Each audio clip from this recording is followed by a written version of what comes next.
Hey, hey, welcome back to The Way with Jazz and Tay. Before the break, we did our weekly recap and played a fun icebreaker, Trick or Treat. And we both kind of kicked butt. I'm not going to lie. We both did really, really good. It was very fun. But now we're going to go ahead and get into our review of the week, which is a song review. And we have our special guest on with us now, Mariah, who is the artist. Say hello. Hi, so good to meet you. Yeah. Thanks for joining us again. You know, I think this is maybe like your third time, I think, coming onto the show. And I'm actually, you know, I know we say this every single time, we're really excited, but I'm really, really excited this time because we, again, you know, love the song. I don't know. I'm saying it right now. I think this is like my favorite one yet. Oh, that means so much. Thank you. Yeah. So the song is that we're talking about is called I Hate Myself. So we're going to go ahead and jump into a little clip of it now.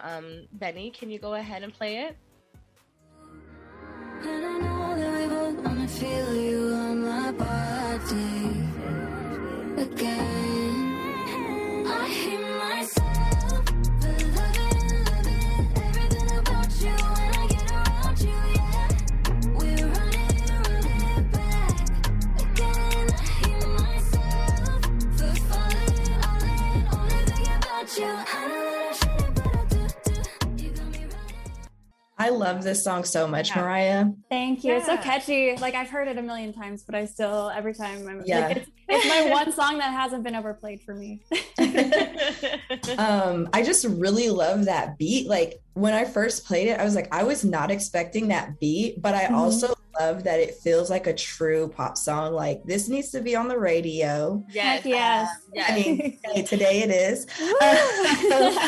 But like, I hear it on the radio. Like, this feels just like, I don't know, like fun, loving, true pop. And I'm really excited for you because it's great. Thank you. I would say the overall quality of it is good. You know, you sound really good. Your voice, I feel like just between, I don't know how long it's been, maybe just like a couple years, but just from like the first song of yours that we heard between now, I feel like your voice has gotten better, you know, stronger. Thank you. Even. Yeah, I think like I've taken the time as I cough to like shape up my voice and kind of find my style more and what I want to sound like, and kind of embracing my lower register and like finding a good range for me to sit in. Absolutely. Yeah, it sounds great. No, you sound really, really good. So thank you. Whatever you're doing, I definitely think you're headed in the right direction. I love it. Perfect. Yeah, and the new stuff that I have been writing and working on is similar to the vibe that this is going for. So it's kind of like taking influence from more R&B pop and kind of that fusion of things, which is a fun thing for me to get to embrace. I feel that. So who would you say that I Hate Myself is for? And like, how did you come up with the concept? Because I like the lead-in of like the song being titled I Hate Myself, but it's like for loving you. I always love songs like that. Tell us more about that. I knew it was going to be something like that, where it's like, no, come on, let's find out what she's really saying. Right. Thank you. Because so many people reached out to me afterwards and they were like, do you actually hate yourself? I'm like, no, listen to the song. And like, I just love the contrast between hating yourself for loving something. And I really think it's for people who are in a situation where they, you know, they have that war with themselves, that they like something and no, they shouldn't. They're going back and forth like, do I do it? No. Do I do it? No. And having that internal battle. And I think it was a good way for me to like get through some personal things on my own to kind of embrace that.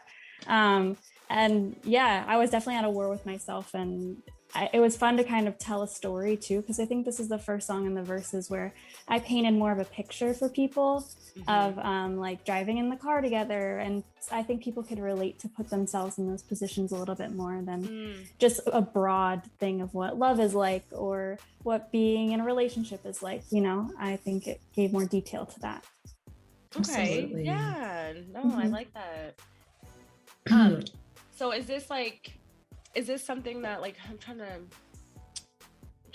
to figure out how I want to like phrase this. So like, is this a song that you like wrote when you were obviously probably, you know, a specific event or something like happened in your life, you know, and is it something that, you know, are you still in that same place? And like, you know, does it still feel the same way when you sing it, you know? And like, how that's an interesting question. I'm definitely not in the same place. I think after I finished writing the song, it was kind of therapeutic to be like goodbye to that chapter of what I was going through.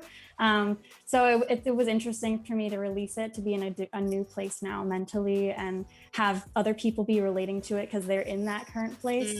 But it took me back to be like, I'm just glad that my music could help people maybe say goodbye to that chapter of their life as well and move on. But singing it now, I think with music, it's cool because you can reflect back, like even with Team Player, my last single, I listen to it now and I have a completely different viewpoint as to when I perform it, what I feel. But that's kind of the beauty of music, is that it grows with you. I like that. True. Yeah, I like that too. So this beat to me is like very different, and I kind of wanted to know who made it. Like, are you working with someone new? Is this something that you've had in the archives and you just been waiting to put out? This is someone new, Eric Ferraro. I worked with him. He's out of Southern California.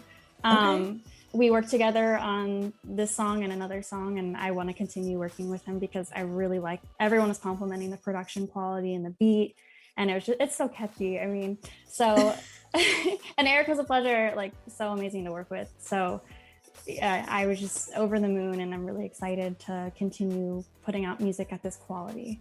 Very cool. Is this a single off of a larger project, or is it just a single? It's just a single because something that's really important for me is having a cohesive and consistent sound as an artist. And I've kind of hated myself, no pun intended, for bouncing between producers and not having that consistent sound. So I think now that I found a producer that I'm really, really happy with, that I'm going to continue to work with him and develop a body of work, because I don't believe in going and just like jumping into a whole album with someone if you don't know like the workflow and if that's going to be something that you're happy overall with. So now that I found that, I'm definitely like excited to do that. Absolutely. No, for sure. Yeah. Earlier you said that you feel like this is a fusion between like R&B and pop. Who would you liken the sound to, or like who do you like, can you name a song that you've heard that you're like, this is kind of the vibe, or this is what it reminds me of? Yeah, I think like a big inspiration was Break Up With Your Girlfriend on Board by Ariana Grande. Oh my gosh, I was thinking Ariana Grande. Yeah, this was definitely, when we were doing, when we were recording, we were doing ad-libs and stuff, and we were just like, let's just go full Ari, you know, like let's just take inspiration from like, what would Ariana Grande do? Because she's obviously doing something right, and she has like a lot of qualities that I love as an artist. So I was just like, let's go that route. It's so funny that you say that, because when you were talking about, you know, you made the song and you're not really in the same place. And so like you listen to it and you're in a different headspace. It reminds me of Ariana Grande's Thank You Next. Yeah. And kind of how she reflects on that in interviews. And she's like, it's just funny because like all her exes who are in it like it, but they've talked about it. And she's like, I think it was Ricky. Ricky was like, why did you like do me like that? Why did I have the worst line? She's like, I could have made it worse, you know. Honestly, she could have said anything. You know, and I just think it's funny, or just cool, that that's kind of a process for a lot of songwriters and singers, that it's like once you lay the track, it's like a little bit of a release, and now it's just a piece of art that you can look on, and it's a memory. And because it's a great song, you know, it's a fond memory at that. So I think that's really cool. Yeah, and the process of creating a song and releasing it is so long. There's so much that can happen in between. Like, I mean, we recorded this song, I think in June, so it hasn't really been super long, but even from then, like as a human, you grow and go through so much in those phases. So boy, I tell you, because in June, I think I was still like dating someone or like talking to somebody who I am not at all talking to now, you know? See? Yeah. It's like you've grown so much. It's a short period of time, you know? But so much can happen. So much can happen. June was an interesting time. So like speaking of time, you know, I think the last time we had you on was near the beginning of COVID and quarantine, and you know, you've gone through some life changes and everything like that. How has life and music, you know, transitioned for you since then? Yeah, I mean, I think the last time we talked, was COVID times, and I mean, my life is completely different now and I'm so happy. Like I was going through so much anxiety and depression and I was in Seattle and now I haven't had any anxiety or depression since I've moved back to the Philadelphia area. I'm sorry, girl. Hey, I feel so much better now. Thank you. No, I'm glad though that like, you know, you recognize that and you did something about it and here you are, you know. Yeah, I know. And I'm closer to my family, which is so important for me. And like getting to share these memories with everyone while I can. I'm over the moon with where I'm at and where I'm going. So, you know, you have to have the bad times to be able to celebrate the good. Absolutely. Are you doing anything in particular in Philadelphia now? Like, are you very like heavily working on your music? Are you in school or just like working? What's up? I think I'm kind of like in a free floating position right now. I'm kind of like testing the waters. I still am writing music and working on music. I'm also like envisioning potentially other creative outlets, like things with cooking or me and my new boyfriend starting this company where we do like date night jars. So like creative date night ideas. Oh, I love it. Yeah, I'll keep you posted when we launch it. That's so cute. Yeah. Just little things that feel rewarding and make me happy in between are just all things to celebrate and be happy about. So I don't really know 100% what the next like 6 months of my life look like because so much could change. But for now, I'm just trying to be creative and stay happy every day. Absolutely. That's important. I'm like, literally same. That's all I'm doing. I spend so much of my life like with a planner being like in 3 years I want to be here and I have to do this and that, and I still do that, but it's not as much pressure to like the day-to-day will get me to those goals. I can't just fixate on the big goals, you know. Absolutely. I feel like I've said this so many times this week, but I'm living my life week to week.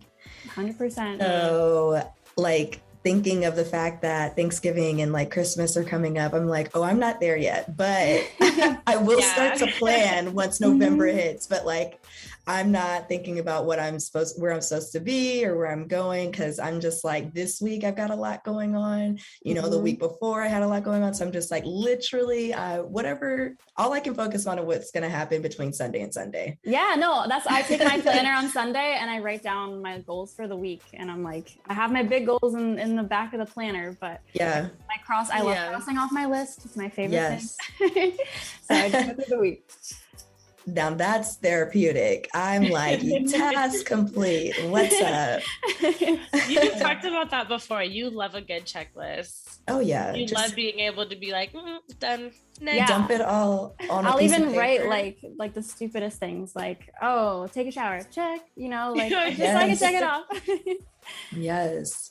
I kind of want to go back. So you said that this reminds you of Ariana Grande, but I wanted to ask, like, who would you want to collab with? Like, if you had just like your options of collabing with anyone. Would it be Ariana Grande? But like, who else would you want to do a collab with? I think Post Malone. Like, I think that would be really unique because he has such a cool vocal tone, and I like whenever he's on the radio or on my Spotify, I always like to harmonize him. So, and I feel like our voices sound kind of complementary in a weird way.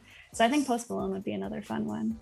That's not what I thought you would say. At all. And I loved that answer. There we go. It's like full of surprises today. It's so funny that you say that because I was just on TikTok the other day and somebody made some like Post Malone video and it was showing like his first music video versus like Sunflower or something, you know, just like the growth and transition and stuff. And I thought that was really random because I feel like he's been kind of laying low right now. I've not really heard much about him. Yeah. So me seeing that TikTok video just like a couple of days ago, and then like you now talking about him, I'm like, let me go listen to some Post Malone now. Yeah. Like, now you're gonna check Instagram and it's gonna be like he has a whole new album launching in a couple months. You know, right? Probably how it works.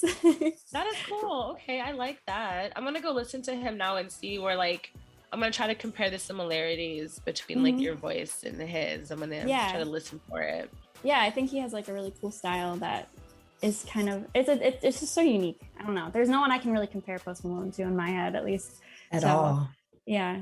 Because he kind of raps, he kind of sings, but he like when he sings, it feels more like grunge rock, and it's very emotional. Interesting. Yeah, I love like anything he sings. I can just feel it, and that's so important to me. It's not like when Drake sings. Mm-hmm. I feel Drake though. Okay, like I be in my feelings. I'm like, that's right. Somebody did me wrong 10 years ago when I was in high school. Like, I love it. Is Philadelphia relatively open, and like, are you doing any performing or like, I don't want to say tours, but like, are you going out and performing your music out there? I haven't, since like COVID, I haven't done a performance since I think February of 2020. So it's almost been 2 years. Yeah, I really do want to get more involved in the scene. Like I've been going to other people's shows and supporting, and like I know the options there. I think I'm just kind of waiting until I have more of a discography of my own music ready to sing. So I'm not doing covers as much at shows and everything. So that's something definitely at the top of my list that I want to prioritize, because I miss performing live so much. But sooner than later is the goal. Yeah, I think it's very interesting because it's like, yeah, we've kind of been in this COVID bubble for like 2 years now. And I feel like that's one thing that at the beginning we were asking, you know, artists like, hey, like you can't perform right now. And so what are you doing? And it feels like we're opening back up. But I feel like every city or state is different in how they're opening up, you know? 100%. Yeah. Like Atlanta, we're having full-blown festivals, like 3-day festivals with thousands of people. It is a regular day. Well, and then like artists, and then you've got artists that are just like, you know, well, I won't perform in any cities that are requiring like proof of vaccine. Like, you know, you got that whole aspect of things. I'm just like, okay, guys, just. I know, like I don't want to be in the middle of all of that. That's been a big thing of it too. Is like I just don't want to deal with the drama of all the extra things until I feel like everyone's at a similar page with things. Yeah. So wait it out a little bit longer. You don't want to have to feel like you need to take a stance in order to perform, right? Yeah, I just want to perform and like make people happy, do my art. For sure, I get that. Well, Mariah, thank you so much for, you know, dropping by again and letting us play your clip. Again, we really love this song. Tell our listeners where they can listen to the song and where they can find more information about you. Yeah, well, thank you again for having me first off. And for your listeners, you can listen to my music on Spotify, iTunes, Amazon Music. My newest single, I Hate Myself, is out there now. Going to be working on a music video for it soon, so hopefully have that drop. So we can talk about that next time. Oh, yes.